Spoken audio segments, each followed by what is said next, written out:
Welcome back to the channel, guys. I have another unboxing video for you guys today, and it's something really special this time. As you can see here, it's a gun bag, and it's from HK.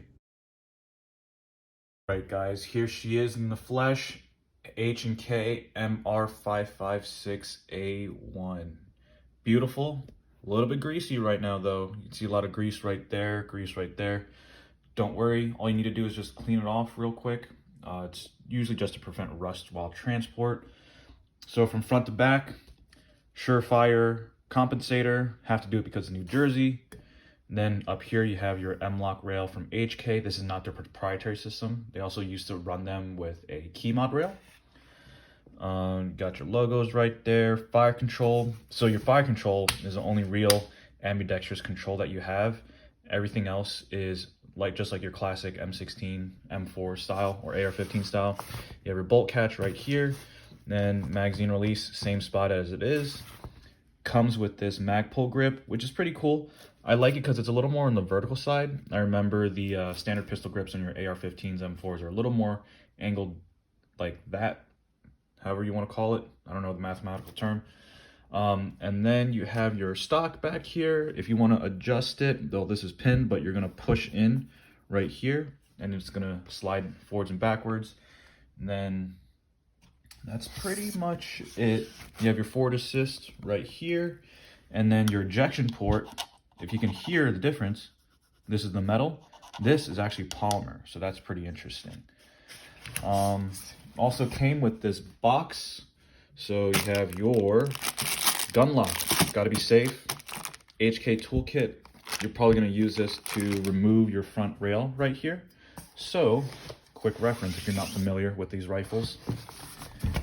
You have this bolt or screw right here, and you're going to twist it counterclockwise, and then your whole rail system is going to come off. And then, fun thing, in the back here, if you twist it off, there's actually going to be a tool inside so that you can break down your rifle, which I will show you in a second. So as I mentioned earlier, your butt pad in here, there's actually a tool. It's like a hex key or whatever, and then you can use it to disassemble your rifle. So what you're going to do, you're going to twist this counterclockwise.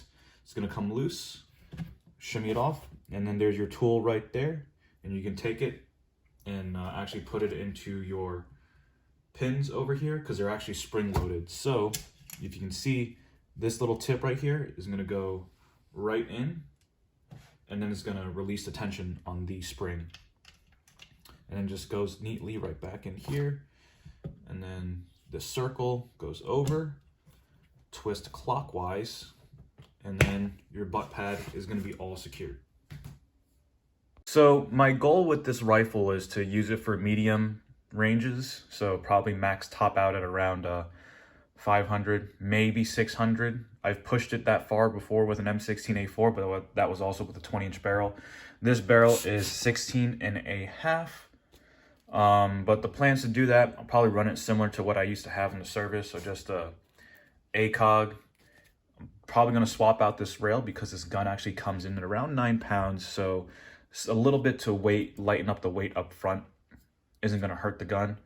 And then also probably going to do a flashlight from Surefire and maybe a laser box. Probably will never have to use it, but it'll still be cool. And then probably put a pressure pad on top.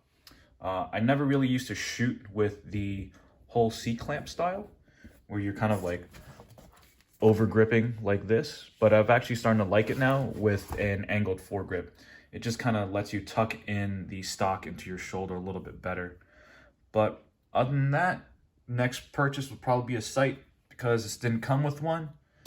And other than that, thanks for watching. Please comment, like, subscribe, and let me know what you'd like to see next. Thanks, guys.